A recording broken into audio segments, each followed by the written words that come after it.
poor young orphan marries disabled war veteran. 10 days later she discovers his secret. The rain pounded the roof of the old house, each drop like a hammer on Eleanor's heart. She stood in the dim hallway, clutching a key she wasn't supposed to have. Behind the attic door, something waited, something her new husband, Thomas, had kept hidden. 10 days ago, she'd married a stranger, a broken man in a wheelchair, out of kindness. Now, her hands shook. The townsfolk whispered about his past, about a darkness he carried from the war. What had she gotten herself into? The key felt heavy, like it could unlock more than a room.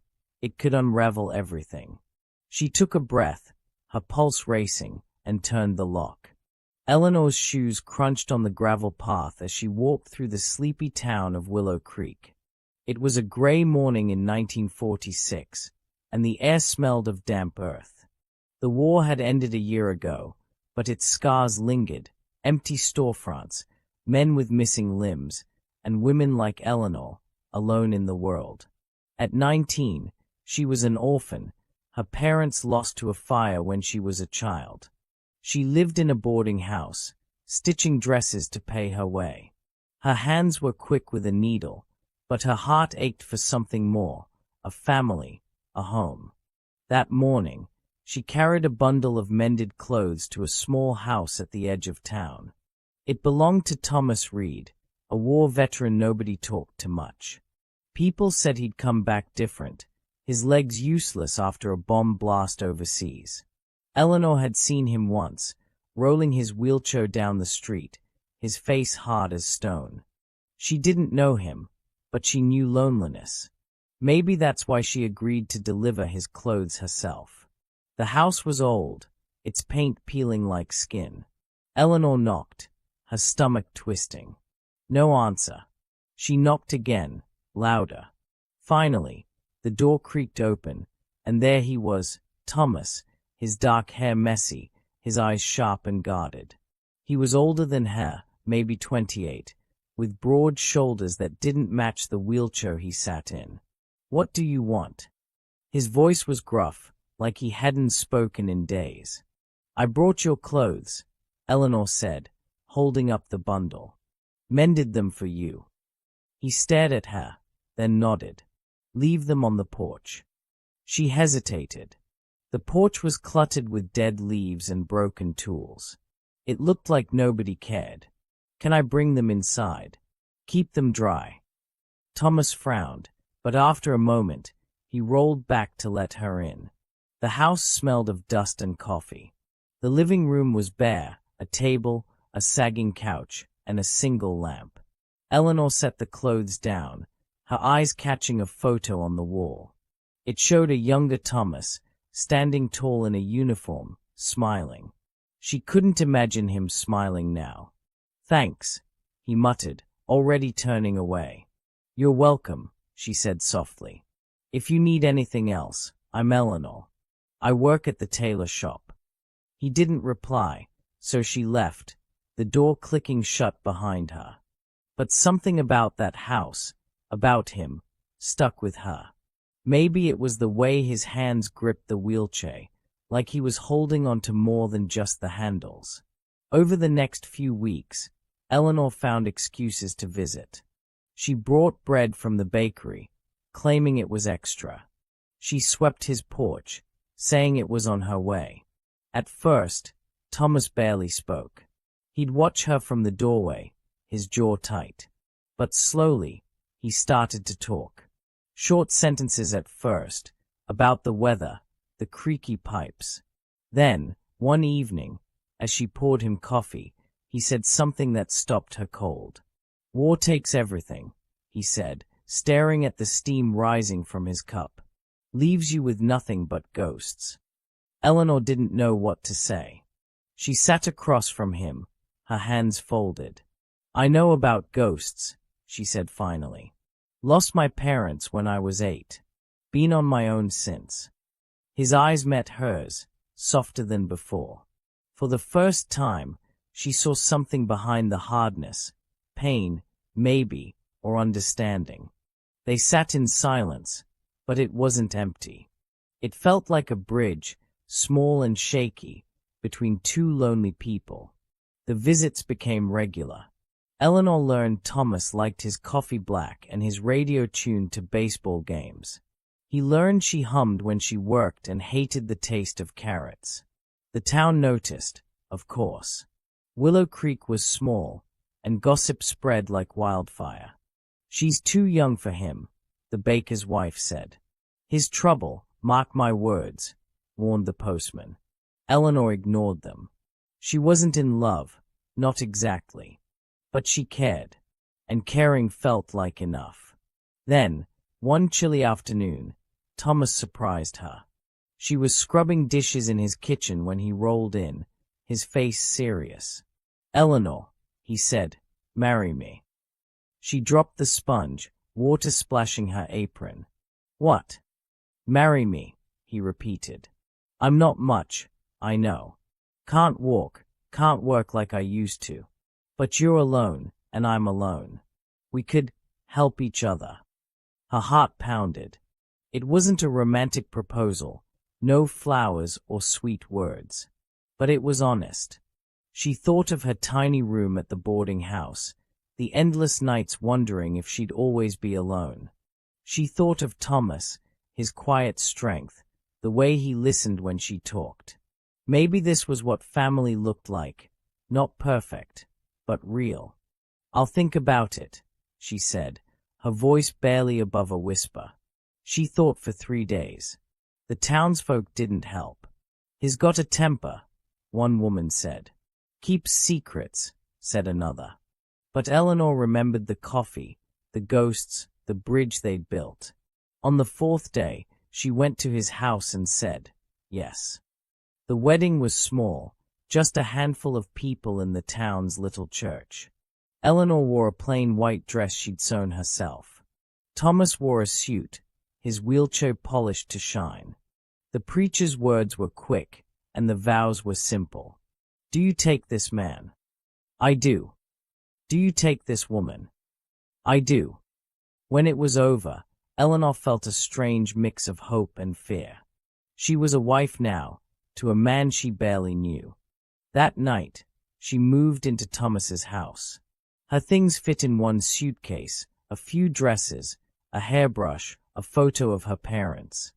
Thomas showed her to a small bedroom down the hall from his. "This is yours," he said. "I don't expect, you know." He looked away, his cheeks red. She nodded, grateful. She wasn't ready for more, not yet. But as she unpacked, she noticed things about the house. A locked door at the end of the hall. A drawer in the kitchen that Thomas slammed shut when she got too close. A photo of a woman, young and pretty, tucked behind a book on the shelf. When she asked about it, Thomas's face darkened. "Old friend," he said, and changed the subject. The first few days were quiet. Eleanor cooked, cleaned, helped Thomas with his chair. He was kind in his own way, thanking her for meals, asking about her day. But there was a distance, like a wall he wouldn't let her past. At night, she lay awake, listening to the creak of the house, wondering what she'd signed up for. On the 10th day, everything changed. She was passing his room when she heard him muttering in his sleep. "I'm sorry," he said, his voice thick with pain. "Clara, forgive me." Eleanor froze. Who was Clara? Why was he sorry? Her eyes drifted to the locked door down the hall. The attic. She'd seen Thomas glance at it sometimes, like it held something heavy. The next morning, Thomas left for a doctor's visit in town. Eleanor waited until his truck was gone, then pulled a key from the kitchen drawer, one she'd found while cleaning. Her hands shook as she walked to the attic door. Whatever Thomas was hiding, she needed to know. She wasn't just a helper anymore. She was his wife. Eleanor woke to the smell of coffee and the creak of floorboards under Thomas's wheelchair. Sunlight slipped through the thin curtains of her small bedroom, casting shadows on the walls. It was her 10th day as Thomas's wife, and the house still felt like a stranger's. She lay still for a moment, listening to the sounds of Willow Creek waking up, distant roosters, a dog barking, the hum of a truck down the road. Her new life was quiet, but it wasn't peaceful. Not yet. She pulled on a dress and tied her hair back, her fingers moving fast from years of habit. In the kitchen, Thomas was at the table, a mug in his hands. His face was tired, like he hadn't slept well. "Morning," he said, his voice low. "Morning," Eleanor replied, forcing a smile. She poured herself coffee and started on breakfast, eggs and toast, simple but filling. They ate in silence, the only sound the clink of forks. She wanted to ask about Clara, the name he'd muttered in his sleep, but his closed-off expression stopped her. Thomas had a way of shutting down, like a door slamming in her face. After breakfast, she helped him with his coat for his doctor's visit. He went to town every week to check on his legs, though he never talked about it. "Be back by noon," he said, rolling toward the door where a neighbor waited to drive him. "Take care," Eleanor said, watching him go. The truck rumbled away, and the house fell silent. She stood in the doorway, her apron still on, feeling the weight of the morning. 10 days married, and she was already full of questions she didn't dare ask. The house kept her busy. She swept the floors, dusted the shelves, and washed the dishes. But every corner held something that made her pause. The locked door at the end of the hall seemed to stare at her. The drawer in the kitchen, the one Thomas had slammed shut, stuck in her mind. And that photo, the woman with the soft smile, hidden behind a book. She'd looked at it again when Thomas wasn't around. The back had a name written in faded ink, *Clara Star. The same name from his sleep. Eleanor tried to focus on making the house hers. She hung new curtains in the living room, bright yellow ones she'd sewn herself. She baked bread, filling the air with warmth. Sometimes, Thomas noticed. "Looks nice," he'd say, or "smells good." Those moments made her heart lift. He wasn't cold, not really. There were flashes of kindness, a nod when she read the newspaper aloud, a quiet thank you when she helped him into bed. But the wall was always there, keeping her out. The town didn't help. Willow Creek loved to talk, and Eleanor was their favorite topic. At the market, the grocer's wife leaned close. "How's it going with that husband of yours?" she asked, her eyes sharp. "Heard he's got a temper." "He's fine," Eleanor said, grabbing her potatoes and leaving fast. At the tailor shop, where she still worked part-time, a customer was bolder. "Thomas Reed's got secrets," the woman said, her voice low. "War changed him. You watch yourself." Eleanor brushed it off, but the words stuck. Secrets. She saw them in the way Thomas avoided questions about the war. "Don't like talking about it," he'd say if she asked about his medals, the ones she'd seen in a box under his bed. She saw them in the way he'd stare at the attic door, his hands tight on his chair. And she heard them in his sleep, that whispered, "Clara, forgive me." By the 5th day, the unease was a knot in her stomach. She tried to build a bridge, like they had before the wedding. She'd talk about her day, silly things, like a bird stealing thread from her sewing kit. Sometimes, he'd smile, a small one that made him look younger. Once, he told her about a dog he'd had as a kid, a mutt named Rusty who'd followed him everywhere. It was the most he'd ever shared about his past. She clung to those moments, hoping they'd grow. But the wall stayed up. On the 7th day, she found a letter in the laundry, a folded paper that must have slipped from his pocket. It was old, the ink smudged, but she could read bits. Asterisk, "I can't forget what happened. Your choice saved us. But at what cost?" Asterisk, it was signed with a single letter, asterisk J star. She wanted to ask Thomas about it, but when she handed it back, his face went pale. "Don't touch my things," he snapped, shoving the letter into his coat. He didn't look at her for the rest of the day. By the 9th day, Eleanor felt like a guest in her own marriage. She loved the idea of Thomas, the man who'd softened over coffee, who'd asked her to be his wife. But the real Thomas was a puzzle, and she didn't have all the pieces. The townsfolk's warnings echoed in her head. Trouble. Secrets. Dark side. She didn't believe he was dangerous, but she couldn't shake the feeling he was hiding something big. That night, she couldn't sleep. The house creaked, the wind rattling the windows. She thought about her parents, how they'd died in that fire, leaving her with nothing but memories. She'd married Thomas to escape that loneliness, to build something new. But what if she'd made a mistake? What if the man she'd tied her life to was someone she'd never truly know? She got up, her bare feet cold on the floor, and tiptoed to the kitchen for water. Passing Thomas's room, she heard it again, his voice, thick with sleep. "I'm sorry, Clara. I didn't mean it." Her heart raced. She stood frozen, listening, but he went quiet. Clara, the woman in the photo, the name in his dreams. Who was she? A sister? A friend? Something more? And why did he need forgiveness? The next morning, Thomas left for his doctor's visit. Eleanor watched the truck disappear, her mind spinning. She couldn't keep pretending everything was fine. The locked attic door, the letter, the photo, Clara, it all meant something. She wasn't just a helper or a cook. She was his wife, and she deserved answers. She started cleaning, her hands moving on their own. But her eyes kept drifting to the attic door. It was old, the wood chipped, the lock shiny and new. Why lock an attic? What was up there? She remembered the key she'd found in the kitchen drawer, the one Thomas didn't know she'd seen. It was small, brass, tucked under a pile of spoons.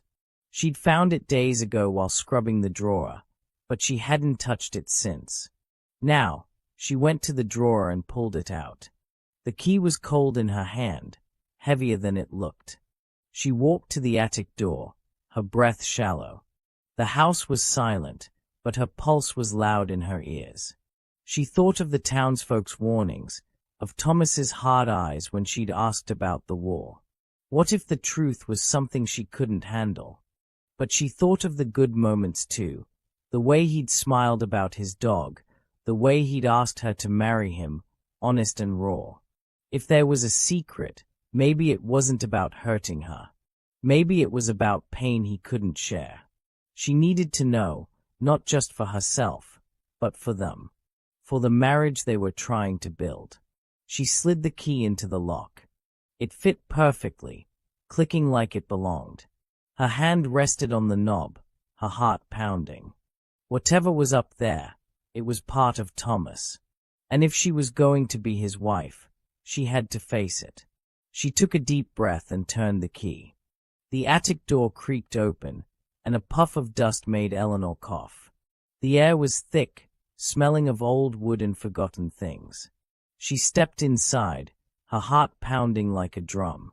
The key was still in her hand, cold and heavy. Sunlight slipped through a cracked window, lighting up motes of dust that danced in the air. The attic was a mess, boxes stacked high, a broken chair in the corner, and a trunk covered with a faded cloth. Eleanor's eyes darted around, half expecting Thomas to appear, even though she knew he was gone. She shouldn't be here. This was Thomas's house, his past. But she was his wife now, and the secrets, Clara, the letters, the locked door, were part of her life too. She took a shaky breath and moved toward the trunk. It felt like the center of the room, like everything pointed to it. Her fingers brushed the cloth, pulling it away. The trunk was old, its leather cracked, a heavy padlock hanging loose. It wasn't locked. She hesitated, her stomach twisting. Whatever was inside, there was no going back. She lifted the lid. Inside were papers, photos, and a small book bound in black leather. Her hands shook as she picked up the book. It was a journal, the pages yellowed but neat, filled with Thomas's handwriting. She opened it, her eyes scanning the first line, March 1944. I don't know if I'll ever forgive myself. Her breath caught.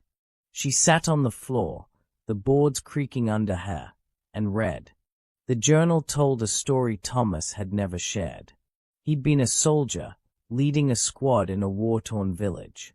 One night, they were ambushed, pinned down by enemy fire. Thomas made a call, a grenade to clear the way, to save his men. It worked. His squad escaped. But the blast hit a house nearby. A family was inside, including a young woman named Clara. She didn't make it. Thomas wrote about her smile, her kindness, how she'd brought them water days before. He'd loved her, or thought he might, in the fleeting way war makes everything feel urgent. The words blurred as Eleanor's eyes filled with tears. Thomas hadn't meant to hurt anyone. He'd chosen his men, his duty, but the cost was a weight he carried every day. The journal ended with a single line, I don't deserve a life after this. Eleanor closed the book, her chest tight. She understood now, the muttering in his sleep, the locked attic, the way he pushed her away. Thomas wasn't hiding a crime. He was hiding pain. She reached into the trunk again, pulling out a photo. It was Clara, the same woman from downstairs, her smile bright against the faded paper. There were letters too, tied with string. One was from a man named James, probably the *J* from the letter she'd found. You saved us, Tom. It read. But I know what it cost you. Clara wouldn't want you to stop living. The attic felt smaller now, the walls closing in. Eleanor's mind raced. She'd married Thomas out of kindness, hoping for a family. She hadn't expected this, a man broken by guilt, a love he'd lost, a choice he couldn't undo. Part of her wanted to run, to leave the trunk and the truth behind. But another part, the part that had seen his small smiles, heard his quiet thank yous, wanted to stay. She heard the rumble of a truck outside. Thomas was back. Panic hit her, but she didn't move. She couldn't pretend she hadn't seen this. She gathered the journal, the photo, and the letter from James, then walked downstairs, her steps slow. The front door opened as she reached the living room. Thomas rolled in, his coat damp from the morning chill. His eyes landed on her, then on the things in her hands. His face went pale. What are you doing? His voice was sharp, but it cracked, like he already knew. I found the key, Eleanor said, her throat tight. I went to the attic. I read your journal. Thomas's hands gripped his chair, his knuckles white. You had no right. I'm your wife, she said, louder than she meant. You're hiding from me, Thomas. Clara, the war, all of it. I deserve to know who I married. He looked away, his jaw tight. You should leave. You don't want this. No, she said, stepping closer. I'm not leaving. I read what happened. I know about Clara, about the choice you made. I know you're sorry. You don't know anything, he snapped, his voice raw. I killed her, Eleanor. My men lived, but she died. Every day, I see her face. I don't deserve you, this house, any of it. Eleanor's eyes stung. She set the journal and photo on the table, her hands steady now. You didn't mean to hurt her. You were trying to save people. It was war, Thomas. Doesn't matter, he said, his voice breaking. I chose. I live with it. She knelt beside his chair, looking up at him. His eyes were wet, and for the first time, he didn't look away. I know what it's like to lose someone, she said softly. My parents burned in that fire. I was 8, and I couldn't save them. I used to think it was my fault, that I should have done something. It took years to see it wasn't. Thomas shook his head. It's not the same. It's close enough, she said. You're not a monster. You're a man who made a hard choice. Clara wouldn't want you to lock yourself away. That letter from James, he said so. He flinched at James's name, but he didn't argue. Eleanor reached for his hand, her fingers brushing his. He didn't pull away. I married you because I saw something good in you, she said. I still see it. But you have to let me in. The room was quiet, the only sound the tick of a clock. Thomas's shoulders slumped, like a weight had shifted. I thought marrying you would make it better, he said, his voice barely a whisper. Like your kindness could fix me. But I'm broken, Eleanor. Nobody's whole, she said. Not me, not you. But we can try together. He looked at her, his eyes searching. Slowly, he nodded. I don't know how. We'll figure it out, she said, squeezing his hand. No more locked doors. He reached into his pocket and pulled out a small key, the one to the attic, the one she'd already found. He pressed it into her palm. No more locks, he said. Eleanor smiled, her heart lighter than it had been in days. It wasn't love, not yet.